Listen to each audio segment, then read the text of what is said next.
opinions about architecture. We live in houses. We aspire to build houses. Our shelters talk about our culture, the way we live. I show you an igloo. Immediately you know it's an Eskimo that lives in it. Interweaving everyday life with her passion. Architecture is about climate, it's about a people's aspiration, it's about empire, it's about national identity, it's about daily life. It encompasses everything. This week on African Voices, meet Nigerian architect Olajumoke Adenowo.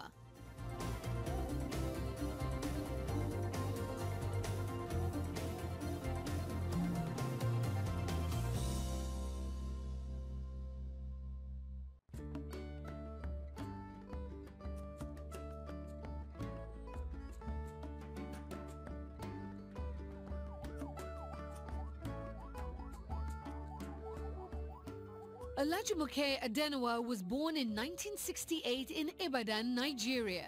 My father is a professor of history and my mother is a professor of criminology. So at age 3, I had already done a European tour and my parents took me to Paris, to Amsterdam, to Hamburg, all over Europe actually. And I was exposed to buildings at such a grand buildings at such a young age. I went to the Chateau Versailles, which is the summer palace of Louis XIV, and I was awed by the building, the grounds. My dad didn't subscribe to that she's a female, she can't make good, she's a spare tire kind of thing. I was his favorite, I still am his favorite daughter. He spoke to me as a 3-year-old. We had discussions. I could tell him what I thought about the building, about the person, about the future. I knew my opinion mattered in our household growing up. Definitely. And I found out that every daughter whose father pays attention to her is more assertive, more confident, is more qualified for leadership. Fathers play a critical role in making their daughters confident.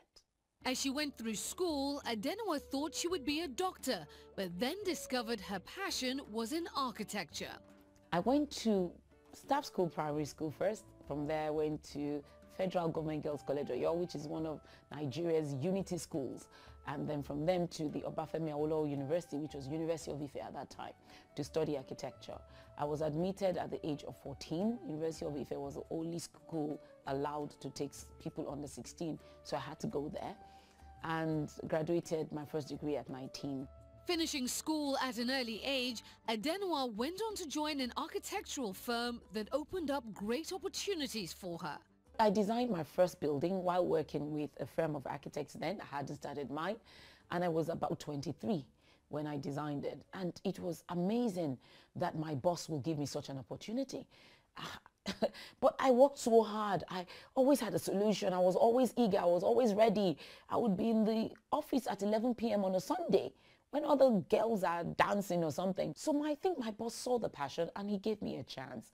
And it was so good to me. He said, at that time, he was the president of the International Union of Architects. And he said to me, "You're the best designer I've ever met." And saying that from his position was such validation for such a young girl. Nobody outside the firm knew that it was a young 23-year-old designing it. So I'm just blessed that I have a boss who actually says it everywhere till today. We still met at a conference last year and he was still saying that the person who designed the Federal Ministry of Finance is Olajumoke. If we had more mentors like that in Africa, I believe the younger generation will blossom faster. At the age of 25, Adenowo went on to start her own company, AD Consulting. I established it in 1994 in a tiny office somewhere in Onikon. The office was a little bigger than 3 chairs or something. It was myself and a young boy who sat in the corridor. But I started anyway because I believe that you do what you can with what you have where you are at. I needed more expression. I needed to do what was in me. I felt there was much more that was in me than I could do in the firm I was working in then. The new company helped her develop her own style of designing buildings. We're deliberately guiding what you can see, like the lens of a camera. That's the way I design. I control your view. I manipulate it in a nice way so that you see what I want you to see. you know, and you don't see what I don't want you to see. You have a soaring volume like that, it leads your eye up. That's the whole idea. You paint it in white at a skylight, you are forced to look up to see. So you forget the fact that the building is not so big because interesting things are happening. I don't like you showing everything at once. I think there should be a surprise. There should be an anticipation, an experience in what you do. You should come out saying, I didn't expect that. You shouldn't be underwhelmed when you enter a building. You should be pleasantly surprised. An architect is not just a creator or a conceptualizer of buildings. We don't just conceive the baby, we help to birth it. So we stay there doing construction. Most architects, we supervise, we make sure that everything is turning out as it was planned to be, or better than it was planned to be. This is a way to bring in light because they're terrace houses, so you need to bring in light through a void. So that no matter how complex the design is, we still make sure that you can ventilate it without air conditioning and you can light it. This is because we have to be sustainable. We're trying to protect the planet. I'm passionate about architecture because architecture is all-encompassing. You need to know a little about everything and everything about architecture. You must know some law because there's some contract in it. You must know history. You have to understand culture, sociology, anthropology. You need to know physics. You have to understand chemistry to a point. Architecture, you have to understand art and the history of art to be a really good architect. So architecture is what challenges me enough. It gives me enough of a challenge, not a pure science, not a pure art. A good architecture is about the spirit of the age. It's something we call Zeitgeist. It means architects translate what is going on in an age, in a season, in an epoch. If you look, for instance, at the pyramids of Egypt, the pharaoh Khufu commissioned it to immortalize himself. Therefore, when you look at a pyramid, it talks about one man's quest to be immortal. It talks about one civilization's quest to be remembered forever. And aren't they being remembered forever? It's 4,500 years old, and we still see them. We can no longer forget those pharaohs because of the architecture. As Adenowo's architectural skills grew, she began to find her niche in the business. Leading Nigerian architect Olajumoke Adenowo founded her own architectural firm AD Consulting, going on to develop many buildings around the region. In the last 20 years, I've had the privilege of designing over 70 buildings. Different kinds of projects, from gated communities to institutional buildings, 2,500-seater auditoria, all kinds.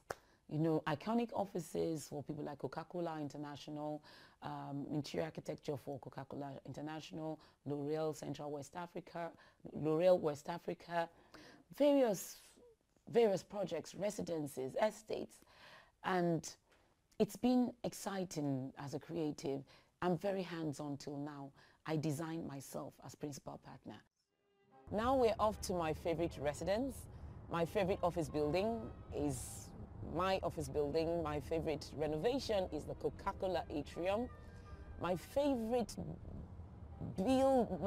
auditorium is Guiding Light Assembly, but this is my favorite residence. It's actually just a 3-bedroom house.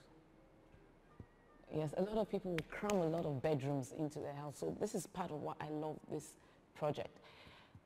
It's only the essential things that are there. And you know that the design is good when there's no more you can take out of it without the design being spoiled. So you can see the wave. Can you see that? Which mimics the waves of the water that you can see through the window. Most people will put a wall here to separate the entrance area from the living area. But I didn't. I stepped down the floor because differences in heights, differences in level actually signal to you that you are changing space. This was her first residential building in Lagos. Adenowo likes it for more than just the architectural design. The client allowed me to express what should be expressed. He understood the role of a designer, of an architect, and he knew that to tap into my vision, he had to cooperate with me, and the building turned out so well, and they love their building. And it appears everybody else does. People copy the building all the time. I am a student of architectural psychology. I understand the psychology of space, how a space is used. That's why, for instance, I like our project for Coca-Cola. The MD called us in because they had a problem that was more than just furnishing a place or breaking things down. And as a very intelligent man, he understood immediately. I gave him my solution. I said, this is design as problem solving. It is to understand how people use the space, manipulate the way they perceive the space, and make them do what we want them to do in the space. Because you know what? Your environment modifies your behavior. And that is something I understand, and it comes across in my designs. Adenowo designed the Guiding Light Assembly Auditorium 20 years ago. It was another milestone in her career. My favorite mixed-use building will be Guiding Light Assembly because of the way both opposing uses just sit well together. The offices remain quiet, private. No one knows that right next to the office, separated by a thin wall, is a 2,500-seater auditorium with traffic coming in, pressure of people, high flow of traffic. Also because functionally, I was able to solve so many problems in the building to do with health, safety, environment, ventilation, acoustics, everything, and it still works today. The centerpiece of the main auditorium is this skylight, bringing light inside the volume, but also drawing your eyes up, because all inspiration comes from above, and this is an ecclesiastical building after all. It's all designed for HSC, which is health, safety, and environment. You can see the windows, you can see the escape staircases. You know, it's all designed in such a way that though there are 2,250 people here, you can empty it out without any trampling on anybody or any crowding. We see architecture not just as function, we see it as distinction. Architecture is not about sheltering someone. It's not about just housing somebody from the elements. Architecture is about your persona. The house you live in, the office that is your corporate headquarters. It's about how you want to be seen. So for us, for me, architecture is a marketing interface. It's for a corporate client, it's an advert that people can live in, that your clients can actually experience. They might forget your jingle, they might forget your 1-minute advert, but they're never going to forget the experience they get when they walk into your office. It's stronger than any sales pitch, than any marketing pitch. Adenowo says she adds a special element when designing her buildings. My buildings are 4D architecture. They're not 3-dimensional. A 3-dimensional thing is something that, well, it's not flat, it's got depth, it's got width. But for me, my buildings have a 4th dimension, and the 4th dimension is time. Each space I design changes in time. I design lighting schemes in such a way that by night, the building is a totally different entity from what it was in the morning. I design buildings in such a way that as you move through the space, you experience something new at every step. You look up, your view is different. In fact, you might be on the upper floor of one of my projects and you can hardly believe that it's the same building as it was on the ground floor. Over the years, Adenowo has been recognized for her achievements in Nigeria and abroad. It has been an interesting journey. We have had the privilege of winning probably the most international awards in Nigeria and being recognized in different publications outside Nigeria, as far as China. This is the first international award I won. 2012 Best Public Service Architecture Nigeria by the International Property Awards. Then we have Best Office Architecture Nigeria for 2013 to 2014 African Property Awards, organized by the International Property Awards for Africa and Arabia. This is Best Institutional Architect 2014. It means a lot to me because this was the first time a Nigerian woman was given an award in pure architecture. One of the things Adenowo attributes to her success is the use of light in her architecture. I painted this building white because white is a reflector of nature, a canvas on which you can paint anything you like. That is white. In the morning, this building is like a minty green that tends towards white. By the afternoon, high noon, it becomes a blinding white. By sunset, it begins to turn like an orange. And in the night, it is blue, but it's just white. In the next 5 years, it would be a dream come true if I have the opportunity to design a building that will define Nigeria's identity. The way you see the Tour Eiffel and you think about Paris, the Empire State Building, you think of New York. That would be a dream come true. Adenowo's designs have fulfilled many of the dreams of her clients, but now she's focusing on the dreams for women in West Africa. Nigerian architect Olajumoke Adenowo has found a passion in mentoring women. She hosts a weekly radio show. Welcome to Voice of Change. Today we are talking about if Nigeria as a country is really ready for politics. This is what we do. We catch up wherever we can. I don't have the time to go to a studio, so we catch up in my living room, in my lounge upstairs, a conference room, wherever. I write my own script in this ubiquitous notebook that I sketch and do all kinds of things in. I date the notebooks. My dear listener, I leave you today with this charge. Leadership is about you expressing your gift, using your gift to make a difference. Leadership is influence. Leadership is problem solving. In 1999, Adenowo started the Awesome Treasures Foundation, which helps mentor young girls and women. What do you want to be, a hero or a celebrity? A hero. Who should we emulate, a hero or a celebrity? You are too fantastic, Awesome Princess. A hero sacrifices. That means you give of yourself is not convenient so that somebody else's life can be changed. And I would love to hear from all of us. Awesome Treasures Foundation is to raise transformational leaders, and we catch them young. We start from the Education Resource Group, where we deal with universal basic education subset, young children in primary school, to the Awesome Princesses who are teenagers, to Awesome Treasures, the women and the youth. But the mission remains the same, raising Nigerians, Africans, because we're also in Ghana, we're in other countries, who know they have a purpose and who are deploying that purpose and that gift to make a difference in their communities, in their societies, in their nation. We believe that the greatest need of Africa is leadership, vision, strong people who are ready to give their all for their people, to say this is the way ahead. And Awesome Treasures is here to address that need, to raise transformational leaders. Though Adenowo is involved in changing the lives of many, she makes sure to balance her time for her family. You know, it's good to understand your purpose in life and set your priorities right. Sometimes I look at the foundation and we're reaching thousands, literally thousands, 60, 70,000 people.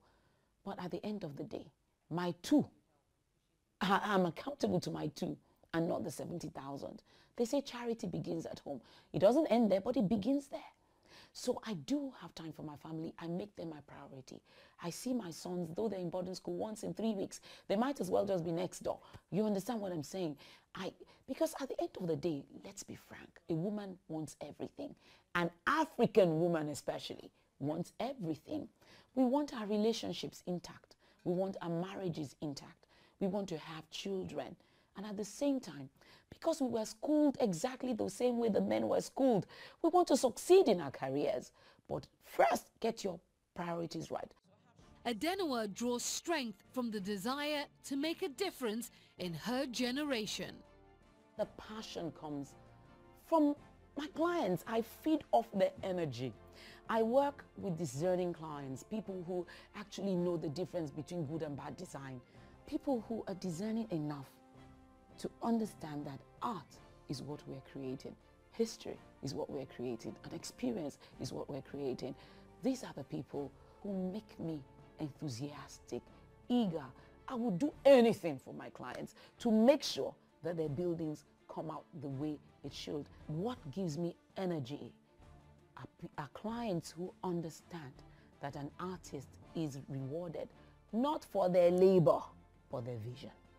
And when you inspire an artist, when you're a patron of an artist, you tap into the vision of the artist.